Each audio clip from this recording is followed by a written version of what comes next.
Hello दोस्तों, स्वागत है आपका आपके अपने यूट्यूब चैनल एजुपुर में। तो दोस्तों, आज की हमारी वीडियो बीए सेकेंड ईयर की सोशियोलॉजी सब्जेक्ट से रिलेटेड है। ये वीडियो चैप्टर 11 की है।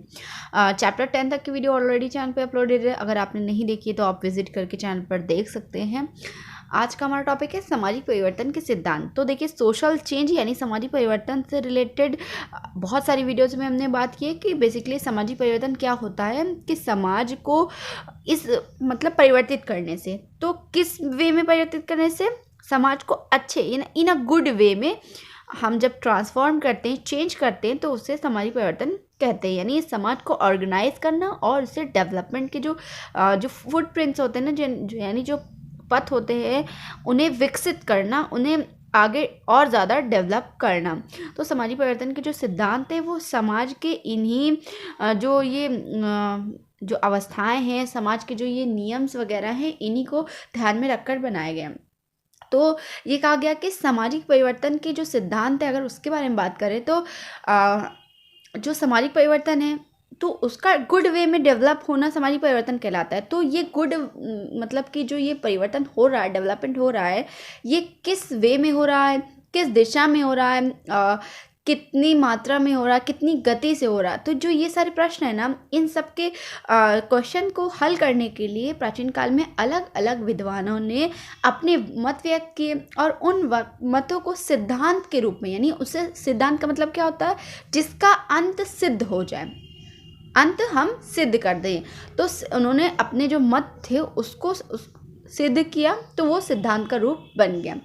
अगर हमारे सिलेबस की बात करें तो हमारे सिलेबस में केवल रेखी और चक्री सिद्धांत के बारे में रखा गया, लेकिन वैसे सामाजिक परिवर्तन के 4 सिद्धांत होते हैं।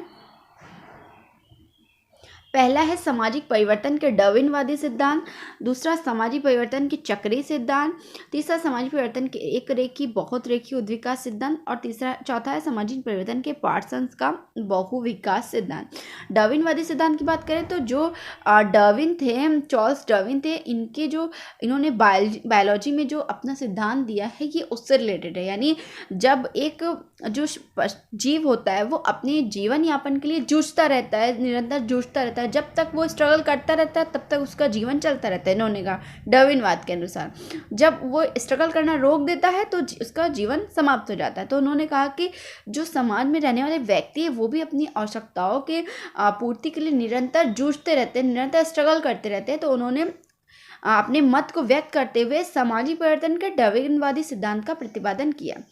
अब सामाजिक परिवर्तन के चक्रीय सिद्धांत की अगर बात करें तो कुछ विद्वान ने कहा कि समाज में जो परिवर्तन होता है वो चक्रीय रूप से होता है, यानी एक सर्कल के रूप में चलता रहता है। तो उन्होंने चक्रीय सिद्धांत का प्रतिपादन किया।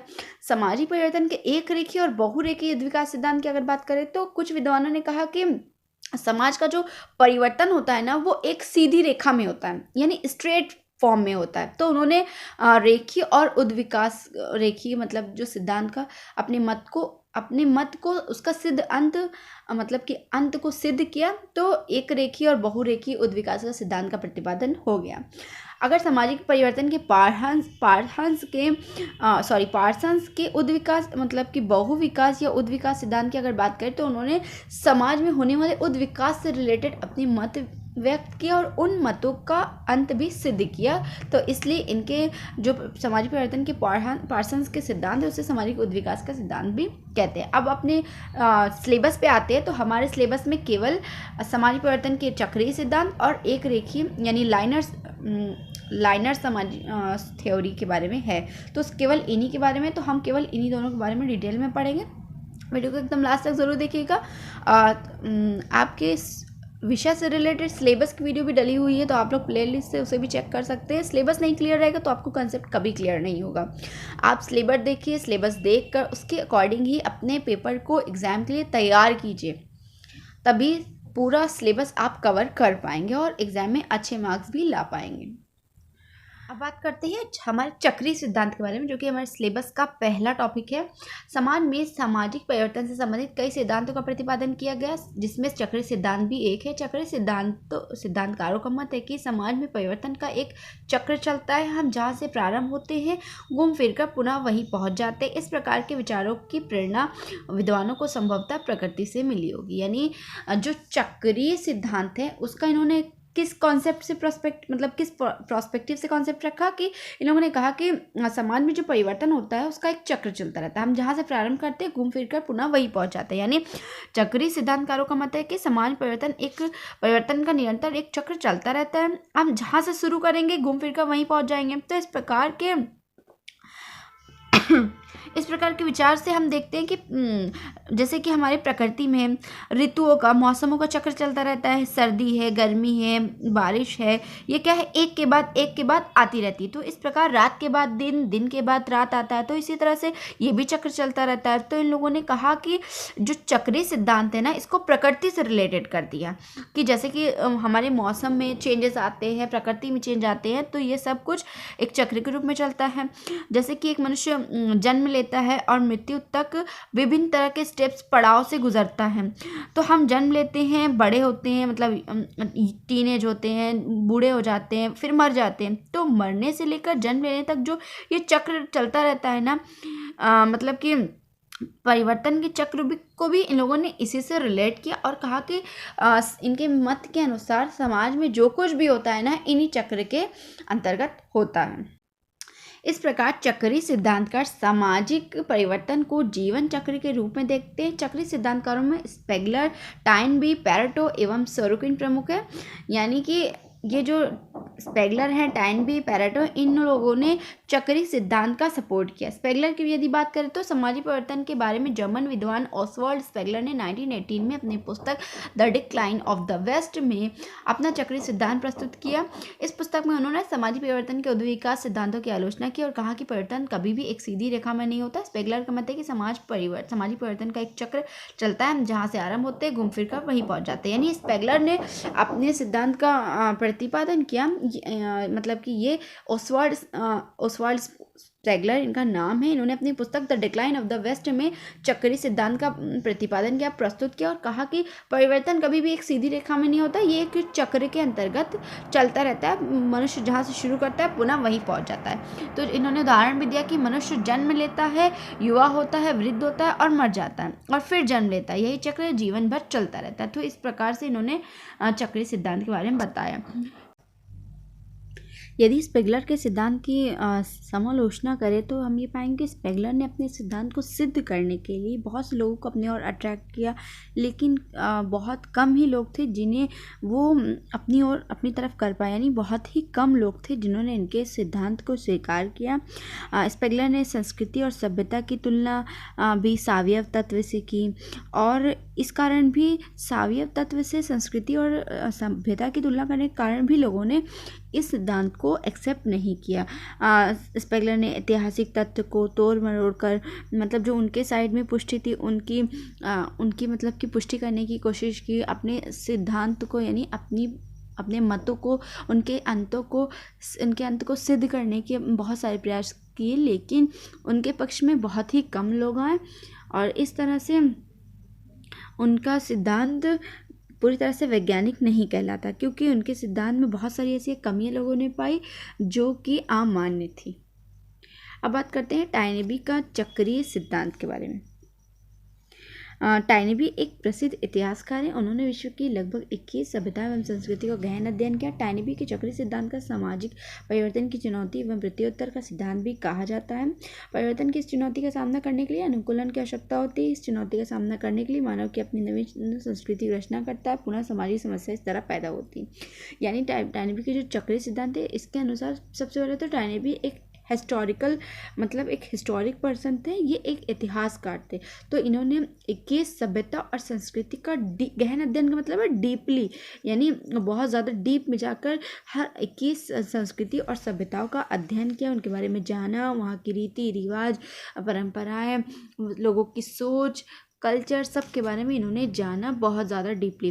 तो टाइनेबी के चक्रीय सिद्धांत के अनुसार इन्होंने कहा कि जब जैसे जैसे समाज में परिवर्तन होता है, व्यक्ति के सामने बहुत सारी ऐसी चुनौतियाँ, ऐसे सर्कमस्टेंसेस आते हैं कि उन्हें उनका सामना करना पड़ता है। तो इनका सामना करने के लिए जो व्यक्ति जिन मतलब इस परिवर्तन का सामना करने के लिए व्यक्ति को अपने जो एटमॉस्फेयर होता है उससे अनुकूलन करने की उसको आवश्यकता होती है। तो इन चुनौतियों को सामना करने के लिए मनुष्य अपने अकॉर्डिंग नवीन संस्कृति, नवीन रूल्स, इन सब की क्या रचना करता है। तो इन्होंने इन सब को चक्रीय सिद्धांत से कोरिलेटेड किया और कहा कि समाज में जो कुछ भी परिवर्तन होता है और उस परिवर्तन के कारण व्यक्ति के सामने जो परिस्थितियाँ, जो सर्कमस्टेंसेस, जो चुनौतियाँ आती है, व्यक्ति उनसे उनका सामना करने के लिए मतलब एटमॉस्फेयर से कंपैटिबल होने के लिए जो कुछ भी मतलब कोशिश करता है, प्रयास करता है या फिर नई संस्कृति का निर्माण करता है, वो सभी कुछ चक्रीय सिद्धांत के अंतर्गत आता है।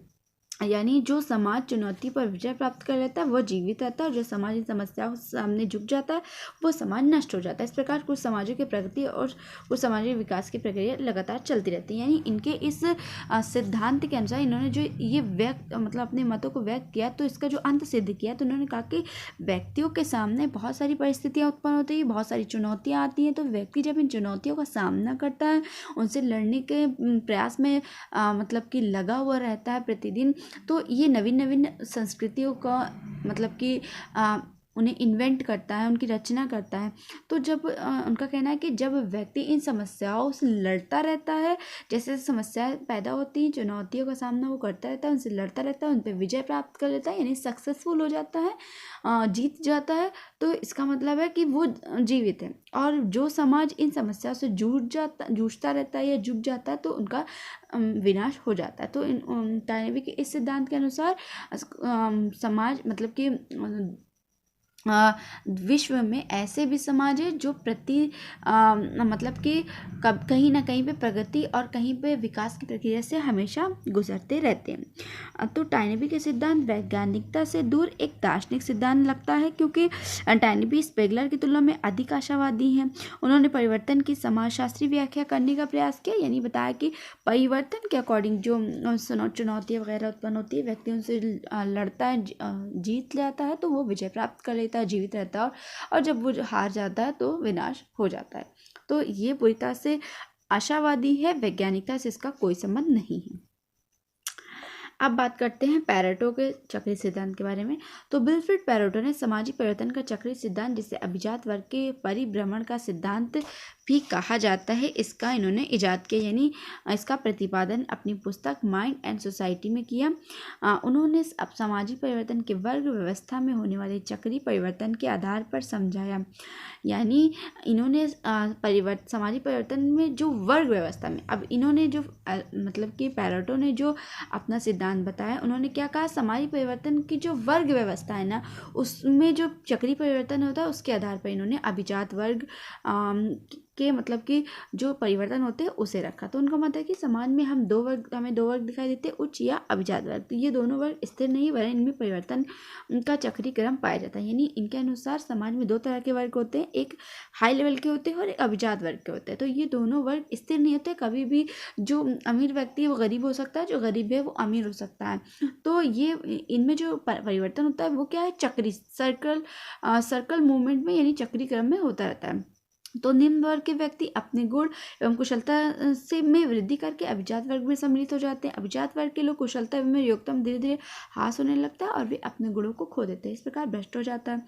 इस प्रकार वे निम्न वर्ग की ओर बढ़ते हैं। उच्च अभिजात वर्ग में उनके रिक्त स्थान को भरने के लिए निम्न वर्ग जो बुद्धिमान, चरित्रवान, कुशल, योग्य और साहसी होते हैं ऊपर की ओर आते हैं। यानी इन्होंने वर्ग व्यवस्था से चक्रीय सिद्धांत को जोड़ा और इनके अनुसार जो वर्ग उच्च वर्ग और निम्न वर्ग के लोग हैं, निम्न वर्ग के लोग ज़्यादा कुशल हैं, ज़्यादा चरित्रवान, ज़्यादा योग्य हैं, तो वो अपनी कुशलता का उपयोग करके तरक्की हासिल करते हैं और वो उच्च वर्ग पे पहुंच जाते हैं। और उच्च वर्ग के जो लोग हैं वो कुछ ऐसी गलतियां करते हैं, मतलब कि ईमानदार नहीं होते हैं, बहुत सारी ऐसी चीज़ें आती हैं लाइफ में जो वो करते हैं और उनका हास होने लगता है या फिर लॉसेस होने लगते हैं, तो वो गरीबी स्तर पे यानी निम्न स्तर पे आ जाते हैं। तो इस तरह ये चक्र चलता रहता है। तो इन्होंने सर्कुलेशन ऑफ एलाइट्स कहा, मतलब कि थ्योरी ऑफ सर्कुलेशन ऑफ एलाइट्स, यानी अपनी माइंड एंड सोसाइटी नामक पुस्तक में इन्होंने इस अभिजात वर्ग और उच्च वर्ग के बारे में रखा। तो पैरेटो ने अपने चक्रीय सिद्धांत की व्यवस्था मतलब व्यवस्थित और बुद्धिमत्ता ढंग से प्रस्तुत किया, यानी बहुत ज़्यादा सोच के व्यवस्थित ढंग से बुद्धिमत्तापूर्ण रूप से इसे प्रस्तुत किया।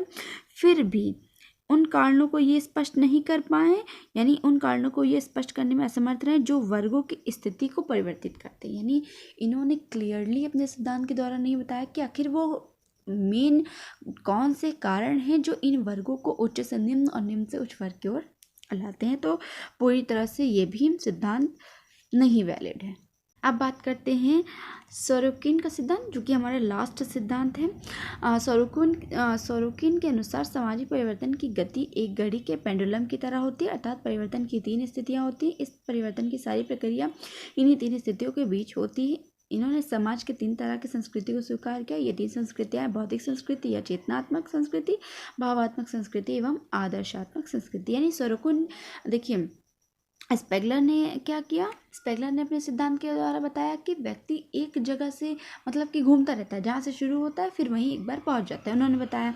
फिर टाइनबी ने कहा कि समाज में जो परिवर्तन यानी व्यक्ति के सामने जो चुनौतियाँ वगैरह आती हैं, उन चुनौतियों से लड़ने के लिए व्यक्ति जो जिन संस्कृतियों का निर्माण करता है वो चक्रीय सिद्धांत है। पेरेटो ने कहा कि अभिजात वर्ग और उच्च वर्ग के बीच जो अदल बदल होता है वो चक्रीय सिद्धांत। तो सोरोकिन ने इनसे भी डिफरेंट बात की। इन्होंने कहा कि सामाजिक परिवर्तन की गति घड़ी के पेंडुलम की तरह होती है, यानी कभी इधर तो कभी उधर। तो इन्होंने परिवर्तन की 3 स्थितियाँ बताई और इन्होंने कहा कि परिवर्तन की सारी प्रक्रिया जो है इन्हीं 3 स्थितियों के बीच चलती। तो ये इनकी 3 बताई हुई 3 स्थितियाँ ये है, पहला भौतिक संस्कृति या चेतनात्मक संस्कृति, भावात्मक संस्कृति और आदर्शात्मक संस्कृति। यानी इनका कहना है कि संसार में या फिर समाज में जो परिवर्तन होते हैं इन्हीं तीन संस्कृतियों या फिर इन्हीं 3 स्थितियों के कारण होते हैं, चाहे वो भौतिक संस्कृति हो, चाहे वो हमारे इमोशनल साइड से जुड़ी हो, चाहे वो हमारे आदर्शों से जुड़ी हो। तो इनका कहना है कि समाज में होने वाली जो भी चीज़ें हैं वो इन्हीं तीनों के अकॉर्डिंग चेंज होती हैं। तो सोरोकिन ने अपने सिद्धांत को वैज्ञानिक बनाने का बहुत ज़्यादा प्रयत्न किया, फिर भी इसमें बहुत सारी कमियां पाई गई। इन्होंने कहा कि संस्कृतियों में इन तीनों परिस्थितियों के अकॉर्डिंग परिवर्तन होता है। तो संस्कृति को एक अवस्था से दूसरी अवस्था तक पहुंचने में इतना लंबा समय लग जाता है। तो इस आधार पर सामाजिक परिवर्तन की प्रकृति को कैसे प्रकट किया जा सकता है, क्योंकि इसे प्रकट करना बहुत मुश्किल हो जाता है। और दूसरा ये कि ऐतिहासिक प्रमाणों के आधार पर इस बात को सिद्ध करना भी मुश्किल हो जाता है कि सभी समाज एक प्रकार की संस्कृति से दूसरे प्रकार की संस्कृति में भी जो परिवर्तन होता है वो किस तरह से होता है। इन परिस्थितियों का ये जो 3 परिस्थितियाँ इन्होंने बताई इसके अकॉर्डिंग किस तरह से होता है, तो इन्होंने ये सब चीज़ें क्लियरली नहीं बताई, इसलिए इनके सिद्धांत में भी बहुत ज़्यादा कमियां देखी गई। तो इसे भी पूर्णतः वैज्ञानिक नहीं कहा जा सकता। तो दोस्तों ये कुछ 4 सिद्धांत थे जो कि चक्रीय सिद्धांत से रिलेटेड थे। आगे आने वाली वीडियो में हम रेखीय यानी एक रेखीय बहुरेखीय सिद्धांत के बारे में बात करेंगे। वीडियो बहुत ज़्यादा लंबी हो जाएगी, इसलिए इस टॉपिक को मैं यहीं रोकती हूँ। इम्पॉर्टेंट टॉपिक है सामाजिक परिवर्तन, और क्योंकि हमारे बुक का नाम ही सामाजिक नियंत्रण एवं परिवर्तन है, तो सामाजिक नियंत्रण और सामाजिक परिवर्तन बहुत इंपॉर्टेंट टॉपिक है, लाइटली मत लीजिएगा। इससे रिलेटेड नोट्स ज़रूर बनाइएगा और क्वेश्चंस को भी तैयार करने के प्रयास कीजिएगा।